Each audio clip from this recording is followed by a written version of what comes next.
Surprenant qui dit, au lieu de proposer aux jeunes d'aller faire un stage, eh ben on va les faire entreprendre directement et on va les faire bousculer les métiers de la SGP et le management de la SGP.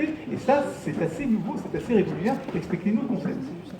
Alors, c'est simple, on a considéré à la base que ces jeunes, c'est eux qui allaient utiliser le métro demain et que quelque part il fallait les associer très directement à la conception. Alors, comme vous l'avez dit, on aurait pu se contenter de leur faire des stages, on accueille évidemment des stagiaires, mais on s'est dit au sein du directoire, avec Philippe Yvain, avec Catherine Barraud, que je salue, on s'est dit qu'il fallait aller au-delà et il fallait leur donner l'occasion, dans des pratiques d'alternance, de faire quelque chose qui est déjà de l'entrepreneuriat. Leur donner la main. Leur donner la main et les faire participer, leur faire faire quelque chose qui est déjà de la conception, de les faire travailler sur un projet.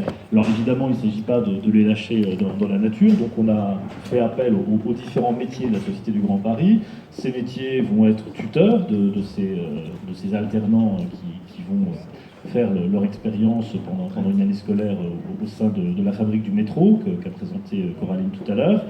Et donc on va voir des sujets qui rejoignent ce qui a été présenté ce matin sur les data centers qu'a présenté Gaëlle, par exemple. Il y a des étudiants qui vont travailler avec elle, autour d'elle, pour mettre en place ce qu'elle a vu ce matin. Ça va changer quand même pas mal les habitudes, ça, d'avoir des petits jeunes de 20 ans qui viennent un peu secouer. Je pense que ça va déménager et c'est très bien. On a besoin, on est sur un projet qui est un projet extraordinaire par ses dimensions, par sa taille, par ses ambitions.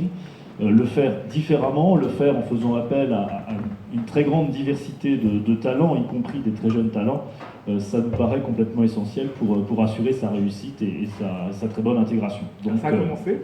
Alors quelle a été la mobilisation aujourd'hui? Alors elle a été très forte, on a eu près de 200 étudiants qui se sont présentés et qui étaient prêts à venir nous rejoindre. Sans communication en plus, je crois qu'il y a... Avec une communication très légère à ce stade, on n'a pas fait de spot, non, ils sont venus très spontanément en fonction de la faible communication qu'on a pu faire. Il a évidemment fallu faire des choix, donc on les a regardés avec les métiers. On a demandé à ces étudiants, alors certains sont venus en équipe constituée, il y avait des thématiques qui étaient proposées, d'autres se sont simplement inscrits individuellement sur ces thématiques, donc à ce moment-là on leur a proposé de se rassembler, de former des petits groupes, et ils ont donc présenté un certain nombre de projets. Il y en a une première phase de sélection, une dizaine d'idées qui étaient présentées, et finalement donc on a retenu 5 groupes qui vont maintenant venir vous exposer ce qu'ils ont imaginé avec nous, 17 étudiants donc qui nous rejoignent pour cette expérience donc à la fabrique du métro